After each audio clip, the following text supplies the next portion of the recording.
बजा रहे हैं। अरे यार कितने लोग से दिल लगता है तुम्हारा है? क्या यार गोलू यार बोलना पड़ेगा मुझे। हो मैं निकला हो गड्डी लेके रास्ते पे हो सड़क पे एक मोड़ आया मैं उधर दिल छोड़ आया। एक मोड़ आया मैं उधर दिल छोड़ आया। रब जाने कब गुजरा अमृतसर हो कब जाने लाहौर आया मैं उधर दिल छोड़ आया। एक मोड़ आया मैं उधर दिल छोड़ आया। पागल हुआ मैं धीरे धीरे सर से जो सर के जो धीरे धीरे पागल हुआ मैं धीरे धीरे तेरी चुनरिया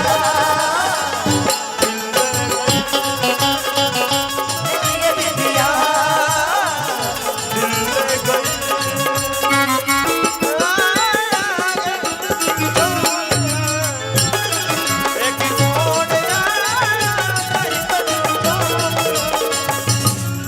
उस मोड़ पे वो बुटिया मिली मैं छठी अमला पागल हो गया। उस मोड़ पे वो बुटिया मिली मैं छठी अमला पागल हो गया। उसकी जुल्फों की छाँव में मैं बिस्तर डाल के सो गया। कब जागा मैं भागा सब फाटक सब सिग्नल मैं तोड़ आया दिल छोड़ आया। एक मोड़ आया दिल छोड़ आया। कि एक मोड़ आया मैं उठे दिल छोड़ आया।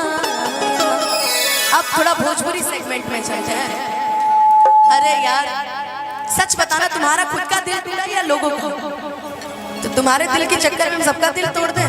वैसे भी दी जब तक बिहार में भोजपुरी ना चले ये महफिल अधूरा हो। आप ऐसे मत बोले वरना कितनों का दिल टूट जाएगा।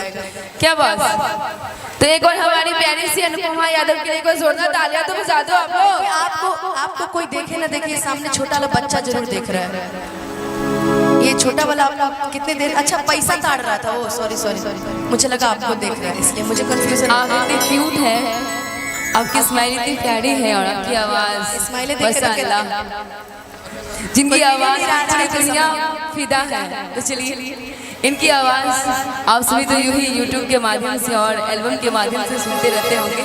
फिलहाल आज लाइव देखने को मिल रहा है तो ऐसे ही इनके साथ एंजॉय करें। देखिए हम मेरे पे कौन मरता है ये फर्क नहीं पड़ता। फर्क ये पड़ता है कि हम किस पे मरते हैं। है जी। चलिए हमारे मेरे दिल ने दिया जो तुझे मर्तबा जान मैं या तो फिर जान मेरा खुदा तेरी ओर सनम अब ये मेरे कदम बढ़ना चाहते हैं। चल तेरे इश्क में पड़ जाते हैं कि फिर से एक बार बिखर जाते हैं। कि फिर से एक बार बिखर जाते हैं। चल तेरे इश्क में पड़ जाते हैं। चल तेरे इश्क में पड़ जाते हैं। फिर से एक बार बिखर जाते हैं। फिर से एक बार बिखर जाते हैं। चल तेरे इश्क में पड़ जाते हैं। कि चल तेरे इश्क में पड़ जाते हैं। लेकिन अभी हमारे भोजपुरी वालों की बारी है तो आइला बारात करे कि हमसे बात करे। मांगे में मोबाइल नंबर लगातार हाथ धरे। कि गोरी भूला झाड़ी बारू पापा के परिवार। कि गोरी भूला झाड़ी बारू अब पापा के पानी मारू। अच्छा कितने लोग को बारात में प्यार हुआ? सच सच बताना। हमारे चैनल वाले भी बता सकते हैं, हमें कोई दिक्कत नहीं है। किसको किसको? वो आगे वाले। अच्छा आपको आपको प्यार हुआ है क्या? किसी का कत्ल करके आए हैं बताइए? आपका शकल देख के तो लग रहा है आप किसी का कत्ल करके आए हैं। और ये तुमको प्यार हुआ है? तुम्हारे मुंह पे तो इतना बड़ा कैमरा आ जा रहा है ऐसे करके। तुमको प्यार हुआ है? तुम अपना इलाज कराओ पहले। तुम प्यार के लायक नहीं हो। और किसको किसको प्यार हुआ है? संतोष के। कितनी बार प्यार करेगा भाई? अब छोड़ दे बेचारा। गेरुआ कलर पहन ले भाभी। मैंने बोला अब छोड़ दे यार, क्या गेरुआ कलर पहन लियो। और किसको प्यार हुआ है? ये आपको बोल रहे हैं या आपको बोल रहे हैं? मेरे से। देखिए ऐसे लोग होते हैं ना तो हमें कोई फिर कोई पैदा ही नहीं हुआ फिर कोई कुछ बोलने वाला। देखो हमसे प्यार करते हैं। अच्छा हम सागर भैया से पूछना चाहेंगे, भैया आपको प्यार हुआ था? आपको हो ना हो, आपके पीछे वाले चाचा जी को प्यार जरूर हुआ था। उतने ध्यान से में देखा। आप पीछे देखो ना एक बार, पीछे देखो पीछे। हैं कैमरामैन फोकस करो। हमारी मेहरारू आ रही है कि गोरी फूला झाड़ी मारू आपा के परिवारू। कि गोरी फूला झाड़ी मारू आपा के परिवारू। क्या जी एकदम कैडबेरी की तरह लग रही है ना ये? हेलो, हम जब गाते हैं कोई मोबाइल नहीं चलाता है। मोबाइल बंद कीजिए, एकदम बंद कीजिए, एकदम बंद कीजिए। आप ही के लिए गा रहे हैं, है ना? ये अच्छी है ना? सुंदर है ना? आज तक हमको नहीं बोलोगे तुम लोग। अच्छी लग रही है, कुछ सुंदर लग रही है। बैठ जाइए बैठ जाइए बैठ जाइए, ऐसे कष्ट मत कीजिए।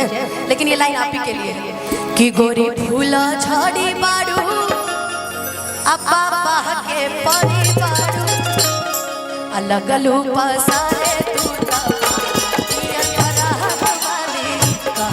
चमारा तारूबा दियर भरा। आइला बारात करे या कि हमसे बात करे? मांगे में मोबाइल नंबर लगाता रहा। गोरी फूला झाड़ी मारू पापा के परिवारू।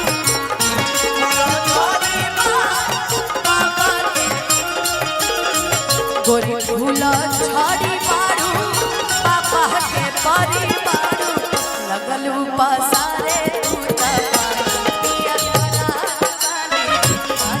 चमारा तारूबा पियर भरा।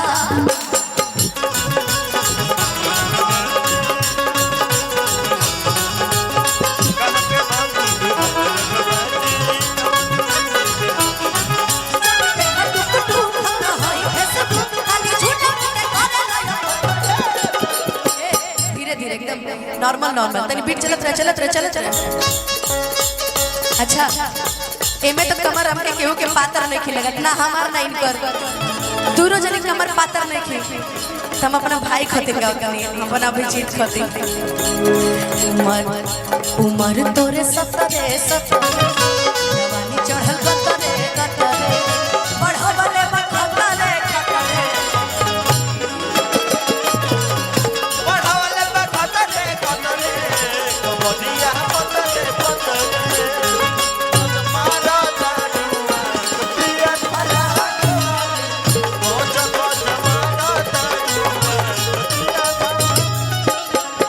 अच्छा लड़का कह रहा है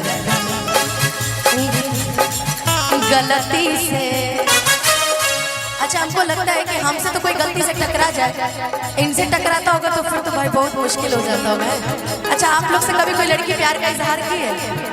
आपसे पूछ रहे हैं महाराज, की है? आपसे की है भैया? आपसे की है?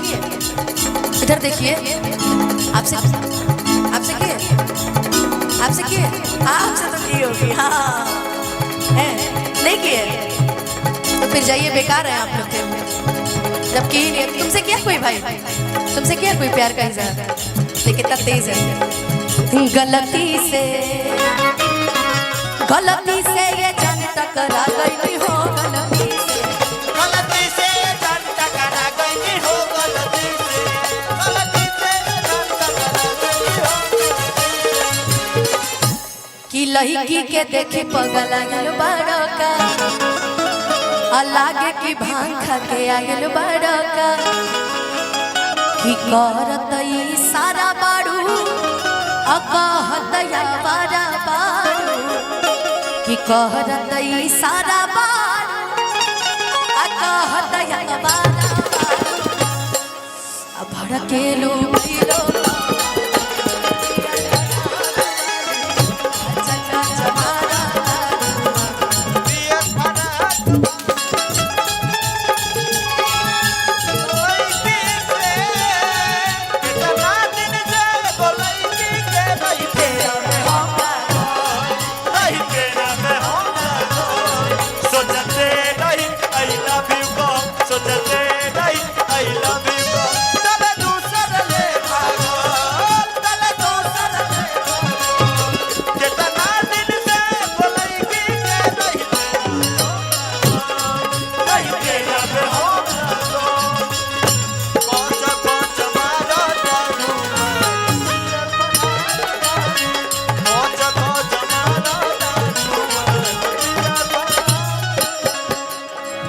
लगने में हमर हो जा तू जान यही लगने में हमर हो जा तू जाने ही लगने में लगने में हमर हो जा तू जान यही लगने में हमर हो जा तू जाने ही लगने में कि हमके पटावेला तू फूलवे से क्या आवाज बोले भाई बाबा कि हमके पटावेला तू फूलवे से हमारा चला के रसगुल्लवे से कि आगे आगे आंसू खई है